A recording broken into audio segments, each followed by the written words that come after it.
plane just crashed on Coppin Avenue, yo. I was right there.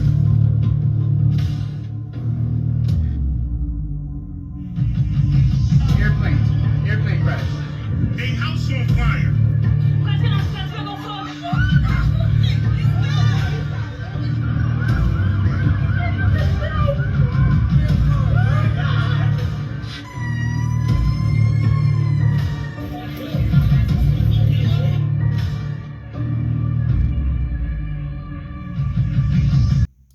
We continue to follow breaking news out of Philadelphia, where a small medical jet crashed into a neighborhood last night shortly after takeoff. This morning, Philadelphia's mayor is still not confirming if anyone has died. John Diaz joins us now with what we know. This was a horrible, horrible crash. Yeah, horrible indeed. We are following this one closely. Now, we are told that NTSB investigators arrived on scene right away, and they are leading this investigation. A team has been out there overnight and into this morning, and later today, even more team members are expected to join in. Oh my God, that's a plane! A disturbing ring camera video shows a medical jet en route to Springfield, Missouri, taking a nosedive shortly after 6 o'clock Friday evening in Philadelphia and exploding into a fireball. You can see a plume of smoke billowing into the sky. Several cars and homes catching fire, and cell phone video showing a massive amount of debris extending across the intersection. I just see the plane is getting lower and lower and lower. It nipped the house. When it nipped the house, it hit a couple cars. Boom! And into the plaza, into the Dunkin' Donuts, everywhere. I've never seen nothing like that a day in my life. Our Philadelphia station reporting the Learjet was a medical plane carrying 6 people, including 2 doctors, a young patient, and the child's mother. Shriners Hospitals for Children confirming the child is a patient of theirs, saying in a statement in part, quote, Shriners Children's is heartbroken.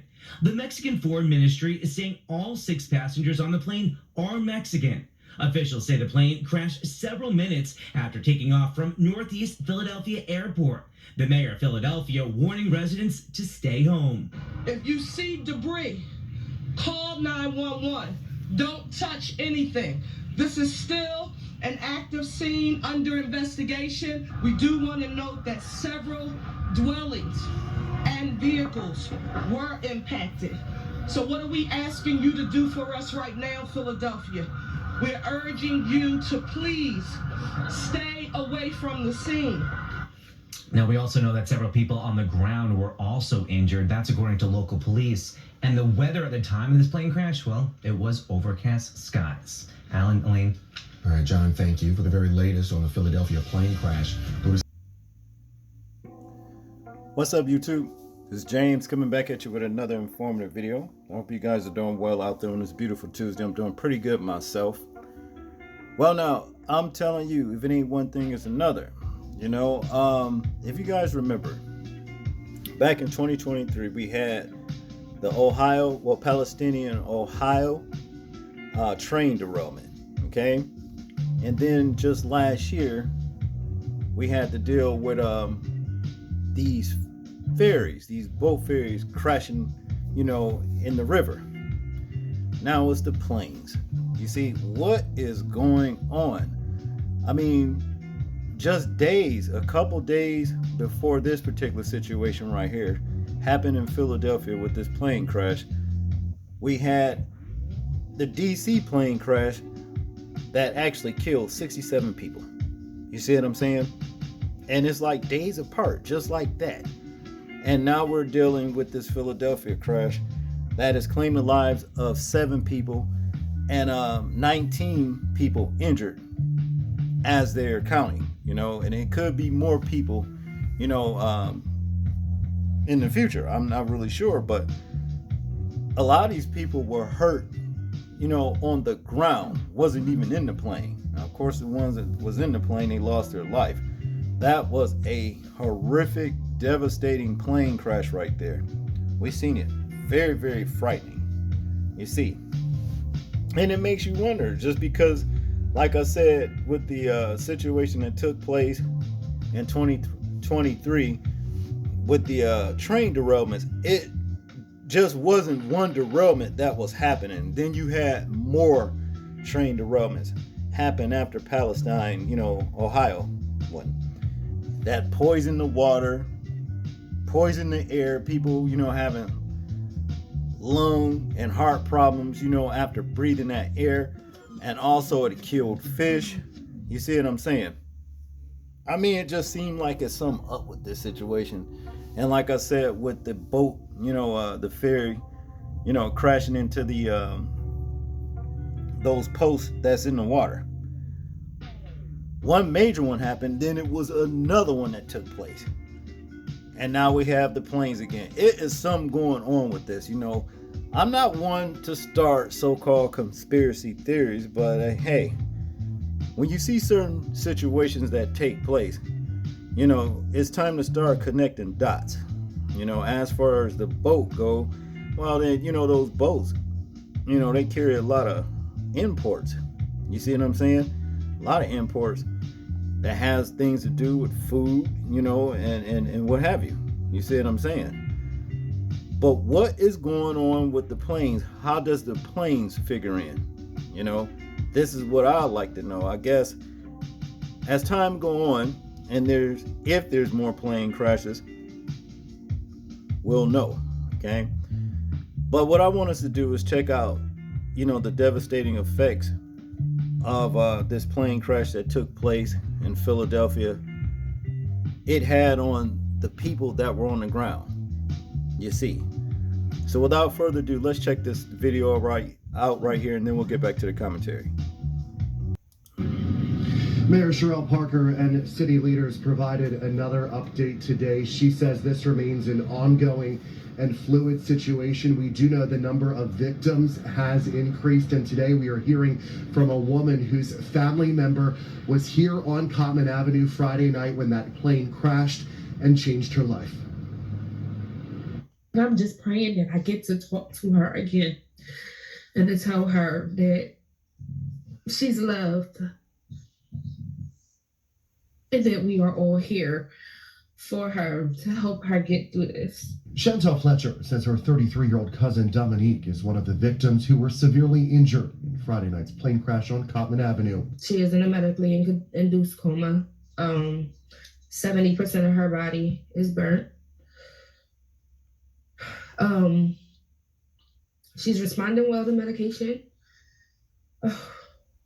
She has surgery scheduled for today. Dominique was in the car with her longtime partner and his son driving to Macy's at the Roosevelt Mall when the plane hit the ground just after 6, engulfing with fire everything in its path. They never made it to Macy's. On their way there, that's when the plane had crashed and their vehicle was near the blast area. City leaders originally believed that in addition to the crash killing 7, 19 were injured. But at a noon briefing today, Mayor Sherelle Parker said that number has increased to 22. 5 of the victims remain hospitalized currently, and 3 of them are in critical condition. NBC News has also confirmed the identities of the 6 individuals on board the Learjet 55. They were a captain, co-pilot, doctor, and paramedic, as well as a mother and daughter, a pediatric patient who received medical treatment at Shriners Children's Hospital in Philadelphia.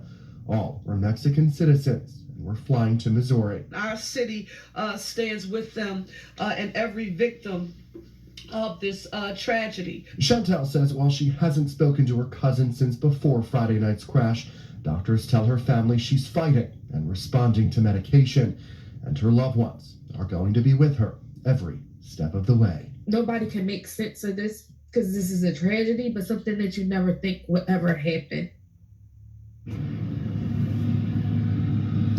And Mayor Parker says she understands the community has a lot of questions about what happened here on Friday night. Her administration is setting up a town hall that is scheduled for this Wednesday, February 5th. However, a location has not yet been decided. Once we learn where it will take place, we will be sure to pass that along to you. Live in Northeast Philadelphia, I'm Brian Sheehan, NBC 10 News. Wow, how devastating. Condolences to the families, the bereaved family, for their loss.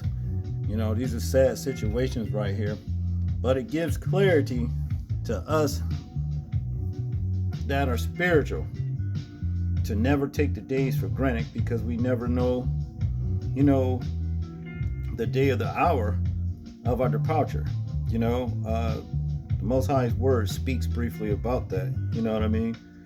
It's really a shame, but that's just the way it is. But back to these mysterious crashes. You see, something's afoot right here that just doesn't sit well, you know, with me at all. I mean, I'm just saying, man, you know. Now, this was a medevac plane, you know, that was carrying a patient, as a matter of fact. And I think he was like 9 years old or something like that. I'm not really sure. And I don't think he made it. You see? So that tells you something right there. You know what I'm saying? It's crazy, to say the least. You know? And it's enough to leave anybody speechless. This happened in a town, and these planes has been doing this. Just last week, I did a video about JetBlue, where they dropped allegedly dropped a big chunk of ice, you know, on the roof of somebody's home, into their bedroom, onto the bed itself, the pillow, you know, and it's by the grace of the Most High that these people wasn't hurt. You see what I'm saying? These pilots or whatever are getting very, very careless, you know, when it comes down to flying these planes. And it's gotten to the point to where it's affecting the people below, the people on the ground like us. Rather we be in our homes or out there, you know, rounding about, going through our day. This is crazy, you know. So this is a reminder right here, people. You know, don't be out here thinking about vain things, you know what I mean, and doing a lot of vain things, you know, because like I said, you just never know what's going to happen. You know, be prepared. That's all I got on this one, people. I want you guys to tell me what you think about this particular video right here. I'm interested in hearing your thoughts and opinions on it in the comment section. That's if you can comment. But make sure you like the video and subscribe. People, please remember to live your life as though we are being watched. Simply because we are. This is James, and I'm out. Peace.